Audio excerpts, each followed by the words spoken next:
Je suis en compagnie de Marilyn Laflamme, qui est chargée de projet pour l'organisme Entraide Solidarité Bellechasse.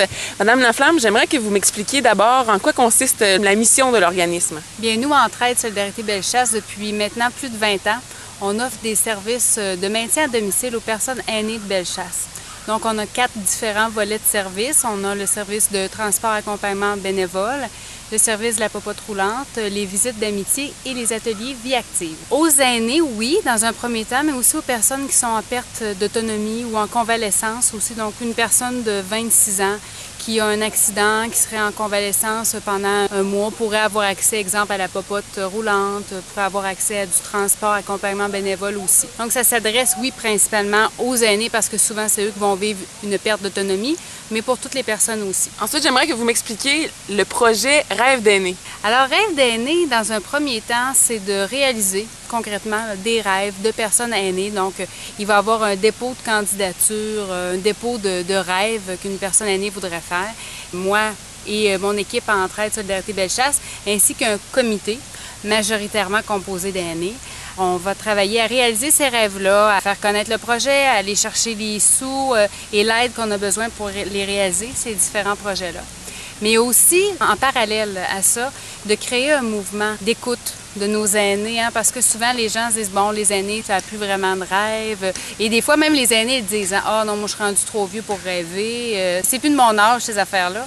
Alors nous, on veut justement faire comprendre et sensibiliser la population que les aînés ont des petits rêves et des fois, juste un petit geste simple, ça peut leur donner un grand bonheur. Et est-ce que le projet bénéficie d'une subvention particulière?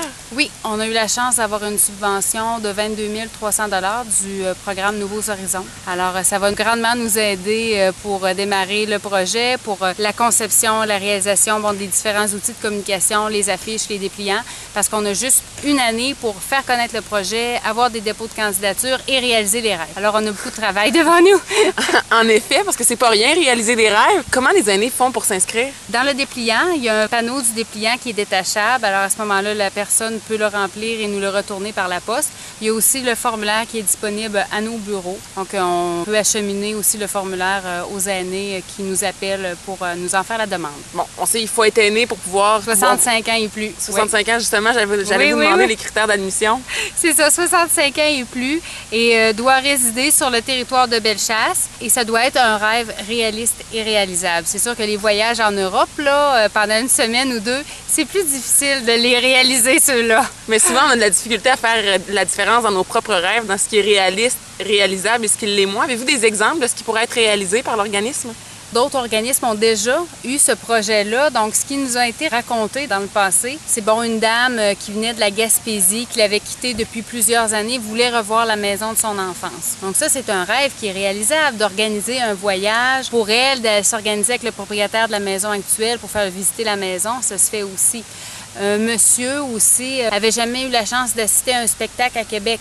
Donc, voulait avoir un concert à Québec. Donc, ça aussi, c'est réalisable. Je sais que j'ai vu un reportage à un moment donné. Une dame voulait aller magasiner pour renouveler sa garde-robe, mais elle avait personne avec elle. Sa famille était très éloignée. L'équipe de Rêve d'aînés l'a apporté, puis lui ont payé des vêtements justement pour essayer de renouveler un peu sa garde-robe. Alors ça, c'est tous des rêves qui sont à portée de main. C'est juste de prendre la peine de demander à l'aîné c'est quoi qui lui ferait plaisir. L'objectif, c'est vraiment d'améliorer la qualité de vie et de donner un peu de bonheur. En plein ça. Mais vous pouvez pas réaliser les rêves de tout le monde. Malheureusement, on voudrait, mais dans une année, ça sera pas possible. C'est pour ça qu'on veut essayer de créer un mouvement. Ce projet-là, ça peut se parler dans les familles pour peut-être que les gens puissent réaliser les rêves sans avoir besoin nécessairement de faire une demande à Rêve d'aîné. Mais pour ceux qui sont seuls et qui n'ont pas de ressources pour les aider à réaliser leurs rêves, on va être là. Puis ensuite, comment vous allez faire pour sélectionner parmi toutes les candidatures que vous allez avoir reçues? On a un comité composé d'aînés qui va justement, avec des critères un petit peu d'analyse, vont voir qui on priorise. Donc, une personne, c'est sûr, qui serait plus isolée qu'une autre. Une personne qui est plus démunie aussi serait favorisée.